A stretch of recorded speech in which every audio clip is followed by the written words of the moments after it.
नमस्कार। हिंदी साहित्य के विद्यार्थियों के लिए आज का हमारा विषय है हिंदी निबंध की प्रमुख विशेषताएं। हिंदी निबंध जो कि आधुनिक काल के अंतर्गत जिसकी शुरुआत मानी जाती है, उस निबंध विधा का अध्ययन करते हुए हमने इससे पूर्व के व्याख्यान में हिंदी निबंध किसे कहते हैं, निबंध की विकास यात्रा क्या रही तथा उस विकास यात्रा में किन किन निबंधकारों का मुख्य योगदान रहा, इसका हम अध्ययन कर चुके हैं। यह हम मानते हैं या इसका हम अध्ययन कर चुके हैं कि निबंध का आरंभ भारतेंदु युग से माना जाता है, जो कि आधुनिक काल में आता है। निबंध के विकास की दृष्टि से अध्ययन जब हमने किया था, तब उसको हमने आरंभिक काल, मध्यकाल तथा आधुनिक काल के रूप में आचार्य रामचंद्र शुक्ल को आधार बिंदु बनाकर पूर्व शुक्ल युग तथा शुक्लोत्तर युग के रूप में उसका अध्ययन किया था। उस युग की प्रमुख विशेषताएं क्या रही या उस युग में किस प्रकार के निबंध लिखे गए, उनका हमने अध्ययन किया था। उसके पश्चात निबंध के लिए जो कहा जाता है कि यदि गद्य कवियों की कसौटी है या लेखकों की कसौटी है, तो निबंध गद्य की कसौटी माना जाता है।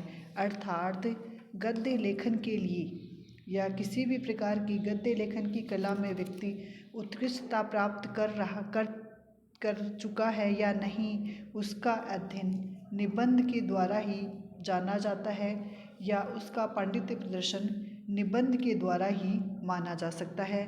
इसीलिए निबंध को गद्य की कसौटी माना जाता है या उसकी जांचने परखने वाला माना जाता है।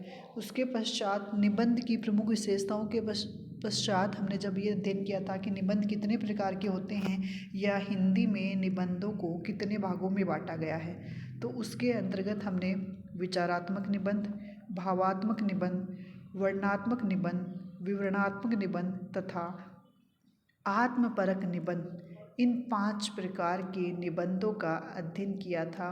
अर्थात हिंदी निबंधों को 5 प्रकार के रूप में विभक्त जिन भागों में किया गया है, उन सभी भागों का हमने अध्ययन किया है। उसके पश्चात अब उस निबंधों की प्रमुख विशेषताएं क्या हैं, वह आज के हमारे अध्ययन का मुख्य विषय होगा।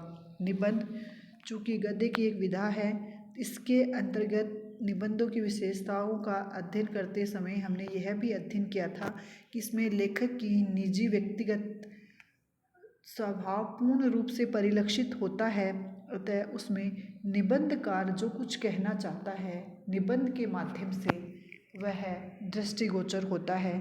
इस प्रकार निबंध की प्रमुख विशेषताओं में प्रथम जो विशेषता है, वह हम ये कह सकते हैं कि निबंधकार जो कुछ कहता है वह निबंध के माध्यम से अपने अनुभवों को व्यक्त करता है। भाव को व्यक्त करते समय भाषा का प्रभावशाली शब्दों में कसावट तथा विषयानुकूलता का होना आवश्यक है। अर्थात निबंध जो शैली है, उसमें लेखक का अपना व्यक्तिगत जीवन परिलक्षित होता है। अतः निबंध में भावों को अत्यधिक महत्व दिया जाता है। आकार की दृष्टि से निबंध का कोई प्रारूप नहीं होता। निबंध किसी भी रूप में लिखा जा सकता है, छोटा अथवा बड़ा।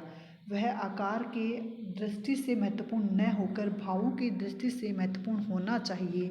एक अच्छे निबंधकार की यही प्रमुख विशेषता होती है या एक अच्छे निबंध में यह गुण होना आवश्यक है। इसके अतिरिक्त व्यक्तित्व विकास के लिए निबंध विधा जितनी उपयोगी सिद्ध हुई है, उतनी अन्य विधा नहीं। जिन निबंधों में व्यक्ति विकास का भाव दिखाई देता है, वे निबंध की कोटि में ही नहीं आते। अर्थात व्यक्तित्व विकास के लिए हिंदी की जो अन्य गद्य विधाएं हैं, उनमें उतना विकास हम नहीं देख पाते हैं जितना कि निबंध के माध्यम से होता है। अतः व्यक्तित्व विकास के लिए निबंध को एक आवश्यक तत्व के रूप में माना गया है।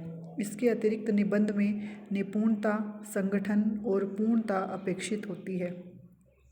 इन गुणों के अभाव में निबंधकार अपनी रचना को परिपूर्ण और सफल नहीं बना सकता।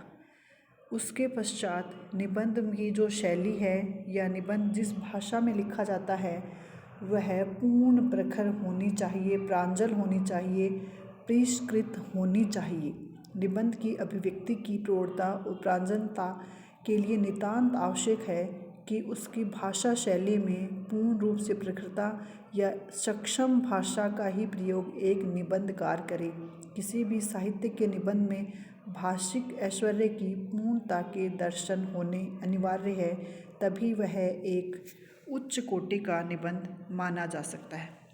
उसके पश्चात निबंधकार का जिस रूप में निबंध लिखने का उद्देश्य होता है वह किसी भी विषय को लेकर लिख सकता है। निबंध का क्योंकि ना तो विषय सीमित होता है और ना ही उसकी एक बंदी बंधाई शैली होती है। निबंधकार की दृष्टि जगत और जीवन पर न तो दार्शनिक की दृष्टि होती है, न तो ऐतिहासिक, कवि, राजनीतिक या उपन्यासकार की। फिर भी निबंध में इन सभी गुणों के दर्शन होते हैं और इन सभी लक्षणों के बावजूद निबंध की अपनी एक स्वतंत्र सत्ता है, अर्थात निबंधकार किसी भी विषय को जड़ या चेतन, जीव जगत, समाज में जो भी चीज़ें उसे परिलक्षित होती हैं उनको केंद्र बनाकर अपना निबंध लिख सकता है। उसके पश्चात निबंधकार का चिंतन स्वाधीन होता है। निजी विचार, तर्क वितर्क, जीवन दर्शन, व्याख्या, परीक्षण आदि से युक्त मौलिक विचारधारा के साथ ही लेखक का अपना दृष्टिकोण भी उसमें विद्यमान होता है।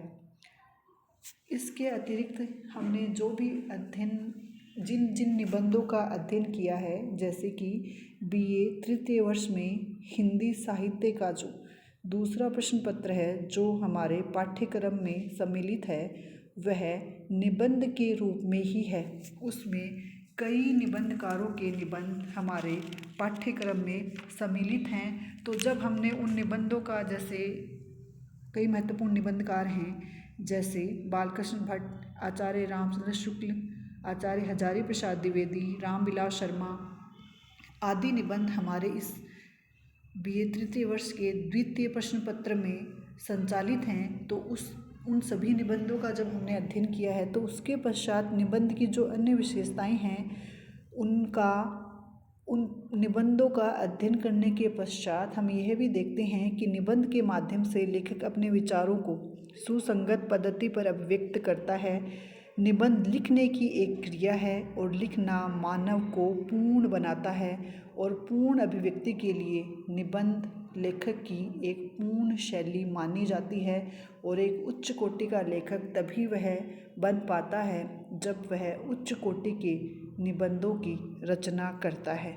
उसके पश्चात निबंध की जो अन्य विशेषताएं हैं उसके लिए हम कह सकते हैं कि निबंध किसी विषय पर विचार प्रकट करने की कला है जिसमें नियमों, विचारों को क्रमबद्ध रूप में पिरोया जाता है।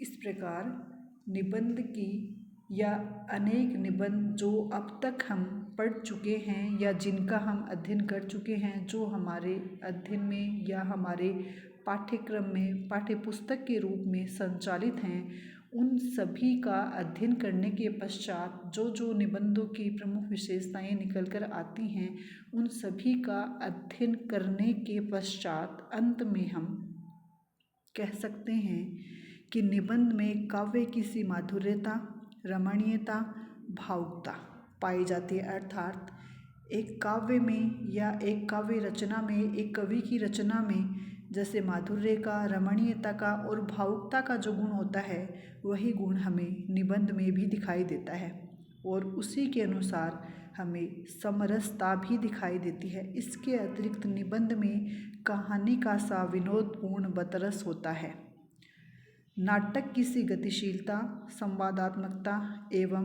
प्रभान्विति होती है। इसके अतिरिक्त संस्मरण जैसी विवरणात्मकता, मार्मिकता एवं निजता हमें निबंध शैली में दिखाई देती है।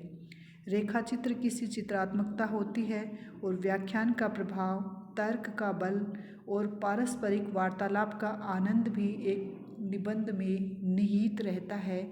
इसलिए निबंध को गद्य का श्रृंगार कहना कोई अतिशयोक्ति नहीं होगी।